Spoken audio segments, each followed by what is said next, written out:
नाशिकमधील विकृत भोंदूबाबा अशोक खरात यानं लैंगिक अत्याचार केलेल्या अनेक महिलांची मनस्थिती ही सध्या प्रचंड बिघडल्याची माहिती समोर आली आहे। गेल्या काही दिवसांपासून अशोक खरातच्या केबिनमधील काही व्हिडिओ हे सोशल मीडियावरती व्हायरल झालेत। या सगळ्यामुळे पीडित महिलांना जबर मानसिक धक्का बसल्याची माहिती आहे। अशोक खरात प्रकरणातील 8 ते 9 पीडित महिलांनी मानसोपचार तज्ञांची भेट घेतल्याची माहिती आहे। या महिला सध्या प्रचंड नैराश्यामधून असून एकटं पडल्याची त्यांना भावना सतावते। तर या प्रकरणामध्ये नेमण्यात आलेल्या विशेष तपास पथकाकडून महिलांना कोणतेही दडपण घेऊ नये, त्याबरोबरच त्या पूर्णपणे सुरक्षित असल्याची ग्वाही ही त्यांना देण्यात आली आहे।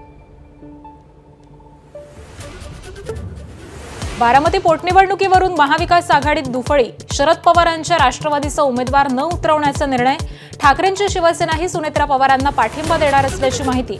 मात्र काँग्रेस पोटनिवडणूक लढण्यावरती ठाम।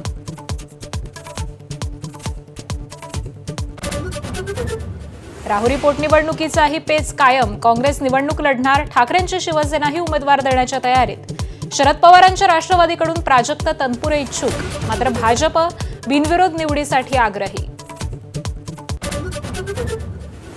बारामती पोटनिवडणुकीबाबत अद्याप कोणताही निर्णय नाही, खासदार संजय राऊतांची माहिती।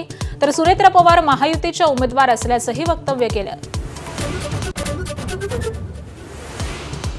सुनेत्रा पवार उद्या बारामती पोटनिवडणुकीचा उमेदवारी अर्ज भरणार। शरद पवार, सुप्रिया सुळेंनी यावं अशी विनंती करणार, सुनील तटकरेंची माहिती।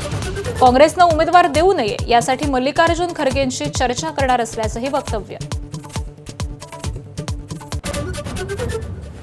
अंजली दमानियांनी सादर केलेल्या सीडीआरवरून उदय सामंतांचा निशाणा। दमानियांकडे सीडीआर एका हॉटेलच्या कागदावरचे, दमानियांकडे सीडीआर असता तर पूर्ण तपशील आला असता, सामंतांची टीका।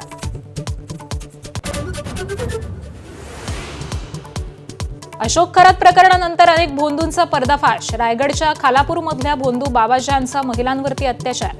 काळी जादू काढण्याच्या बहाण्यानं फार्म हाऊसवरती बोलवून महिलांवर अत्याचार। भोंदू अशोक खरातच्या जाळ्यात अडकलेल्या पीडित महिलांना मानसिक धक्का। 8 ते 9 पीडित महिलांनी मानसोपचार तज्ञांची घेतली भेट। पीडित महिला नैराश्याच्या गर्तेत असल्याची माहिती।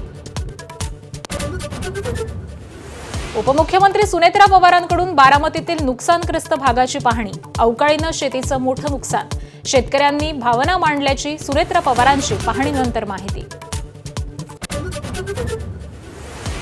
आसामचे मुख्यमंत्री हिमंता बिस्वा शर्मा भारतातील सर्वात भ्रष्ट मुख्यमंत्री।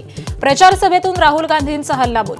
तर काँग्रेसचे नेते हिमंता बिस्वा शर्मांना तुरुंगात टाकणार असल्याचाही इशारा। एबीपी माझा, उघडा डोळे बघा नीट।